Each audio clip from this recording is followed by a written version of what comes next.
পরীক্ষা আমার বই খাতা সব জ্বলে পুরো শেষ হয়ে গেছে, এখনো পর্যন্ত ধোঁয়া বেরোচ্ছে। আমি সামনে কিভাবে পরীক্ষা দেবো আমি কিছু আমার রেজিস্ট্রেশন কার্ডটা আমি বের করতে পারি না এখন। বাইরে বসেছিলাম, এখন ওই দিক থেকে আগুন এসে আমার ছেলে বলছে যে আগুন লাগছে, মা লাল লাল ধোঁয়া বাইর হচ্ছে। ধোঁয়ার সাথে সাথে বলতেছে যে সবাইকে বলছে যে আগুন লাগছে আগুন লাগছে আগুন লাগছে, পানি বাইর কর পানি বাইর কর পানি। আমরা সবাই পানি দিতে দিতে আমার মেয়ের একটা নদ বাইর করতে পারে। আমার মেয়ে বড়টার বিয়ের ঠিক হয়েছিল, ওখানে স্বর্ণ টাকা পয়সা সব ওখানে সব এখানে শেষ হয়ে গেছে। এখানে সব ওর এসএসসি পরীক্ষা আমার বই খাতা সব জ্বলে পুরো শেষ হয়ে গেছে, এখনো পর্যন্ত ধোঁয়া বেরোচ্ছে। আমি সামনে কিভাবে পরীক্ষা দেবো আমি কিছু আমার রেজিস্ট্রেশন কার্ডটা আমি বের করতে পারি না এখন। আমার বাবা এদিনে আমাকে বই খাতা কিনে দিচ্ছে, রেজিস্ট্রেশন কার্ডটাও বের করতে পারি না, আমি কোনো কিছু মাথায় কাজ করতেছি না।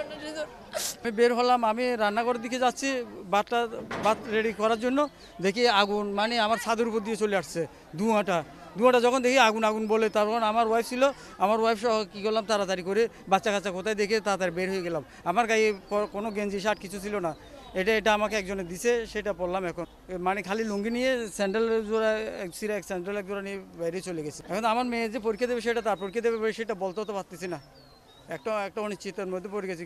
কীভাবে বই জোগাড় করবো, কীভাবে এতদিন পড়ছিল, একটা প্রস্তুতি ছিল, সাজেকশন ছিল, মাস্টারের নোট ছিল, কিছুই তো এখন পাবে না। এখন তো সে যে পরীক্ষা দেবে সেটা কথা আমি বলতে পারতেছি না, এখন এটা তো অনিশ্চিত হয়ে গেছে। কোথায় বলবো, কোথায় থাকবো, কোথায় ঘুমাবো। আমার নাম হরিকমল দাস। আমার আজকে ডিউটি ছিল, মানে ঈদের পরে আজকে 15 তারিখ পড়ছে, আমার ডিউটি ছিল 4টা থেকে। এখানে গঙ্গা মন্দির ছিল, এখানে আমাদের গঙ্গা মন্দির, আর পার্শ্ববর্তী যেটা আছে ডান পাশে এটা হচ্ছে আমাদের শিব মন্দির। বিকাশে কম খরচে ক্যাশ আউটের লিমিট বেড়ে 50,000, প্রিয় এজেন্টও 2টা। আর এখানে যেখানে আমার ডান পাশ আছে এটা শিব মন্দির, আমি সেই কথা বলতেছি, বাংলাদেশ থেকে এটা বলা হচ্ছে। এখানে পূজারি, এখানে ছিল আমাদের গঙ্গা মন্দির পুরোহিত আমি, আর এখানে আমাদের শিব মন্দির ছিল।